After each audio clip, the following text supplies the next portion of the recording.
Hey folks, Bob Reese here with the Guides Forecast, giving you a fishing report for August 9th, the last day of the catch and keep for any Chinook in the Buoy 10 reach.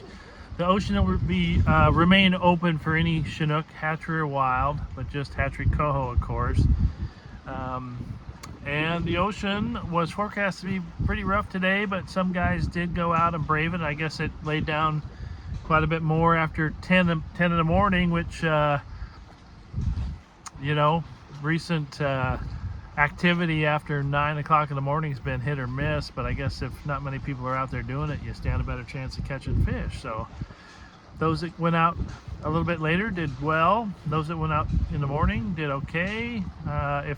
Some of them went too far north, the action was a little better on the 21 line than the 24 line, which has not been the case. The 24 line up by the condos has been more productive up until today. So looks like maybe this wind is going to lay down a little bit to give us another chance at ocean opportunity tomorrow. Gonna take a look at it. I hope that's the case. But the river did fish pretty well for some today. I felt pretty lucky with what we did.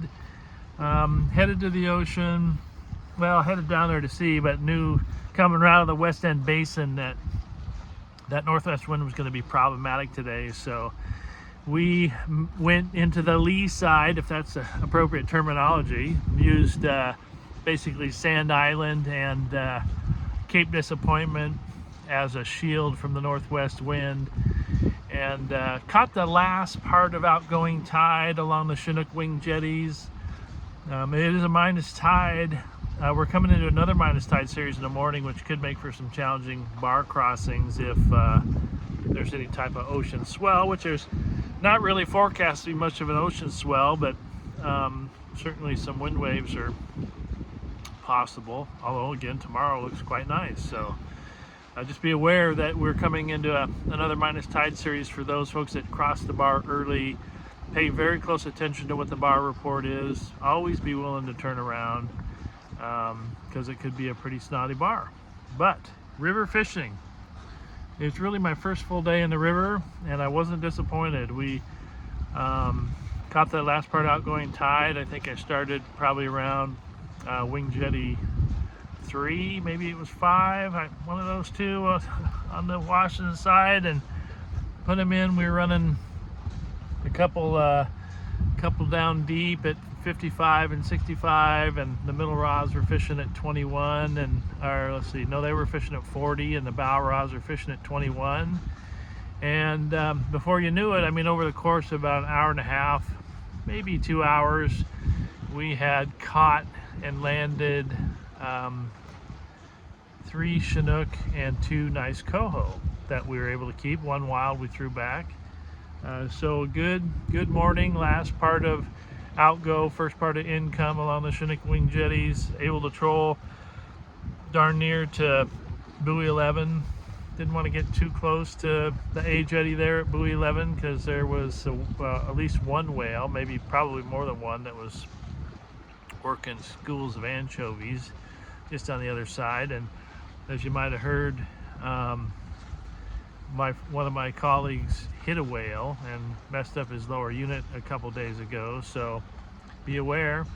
It's certainly a rare occasion. You got smoking some ganji. God, I hate the smell of that stuff. Hope I don't get a random drug test tomorrow. Yeah, lots of fun, weird stuff going on. We got whale hittings, we got bong hittings, we got occasional seal coming aboard.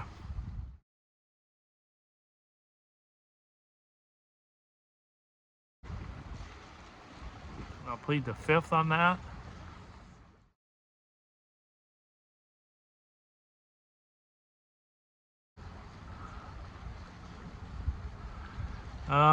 Yeah, but fishing was good. We ended up getting 4 Chinook and 2 coho. We released a wild one, like I mentioned, but by far the best action was in the morning along the Chinook wing jetty for last part of outgo, first part of income, and we stuck it out down there probably till close to 10:30 before trying to hopscotch those fish back up to the bridge there. We did get one, another hatchery coho up at the bridge. And then we did the upstream troll, upstream of the bridge, trolling the humps there. And although we didn't land one, we had just a couple of bites on that hump troll, but there were,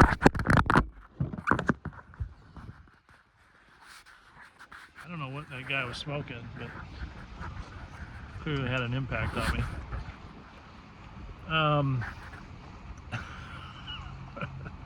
This YouTube report is going to get a lot of views.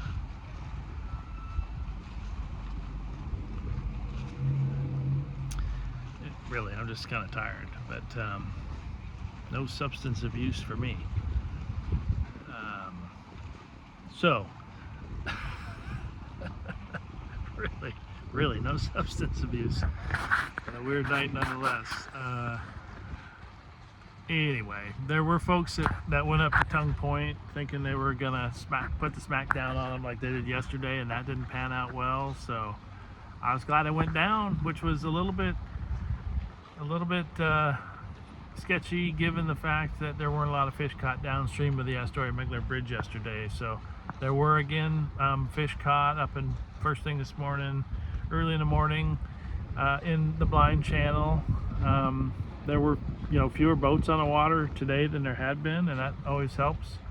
Yesterday was just mayhem, yeah, no Tongue Point bite, a few fish, blind channel, and then I mentioned of course the Chinook wing jetties treated me pretty well today. So our final tally was one wild coho, 3 hatchery coho, and 4 Chinook, and 3 of the Chinook cut real well. 2 of them were, one was probably around 15, the other was probably around 18 or 19. So starting tomorrow, fin clipped only. And speaking of, all 4 of our Chinook today were fin clipped. So hopefully that trend keeps going.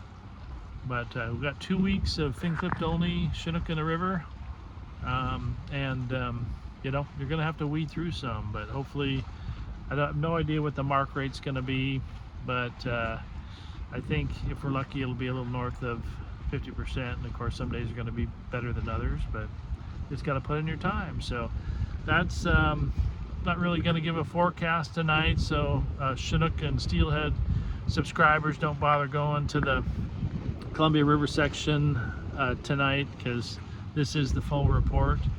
Monday's not going to be a lot of new blood on the water, but we'll keep the reports coming, and I will give you guys an indication if we have additional content behind the paywall for Chinook and Steelhead members. So that is 8.5 minutes of a funny report. So good luck, stay safe out there, and fish on. One thing I forgot to add, had a nice conversation, a greeting from Guides Forecast, a YouTube watcher by the name of Robert. Robert is the produce manager at Main Street Market in almost downtown Warrenton. You guys got to go to this market.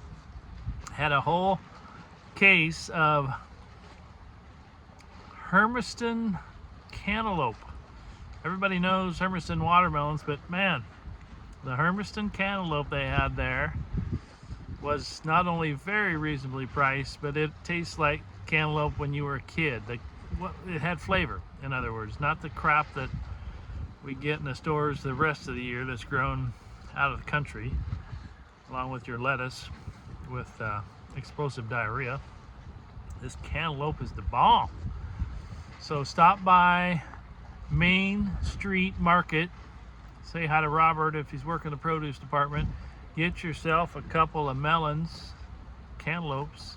They got watermelon there too. They had Sauvie Island bicolored corn, which complemented my fresh coho salmon last night.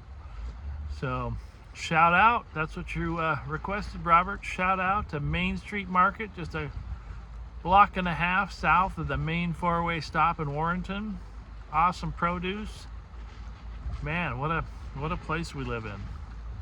So thanks, Robert, for being a subscriber to the Guides Forecast, and hope you get out, get fishing, get something to complement your cantaloupe and bi-colored sweet corn. Peace.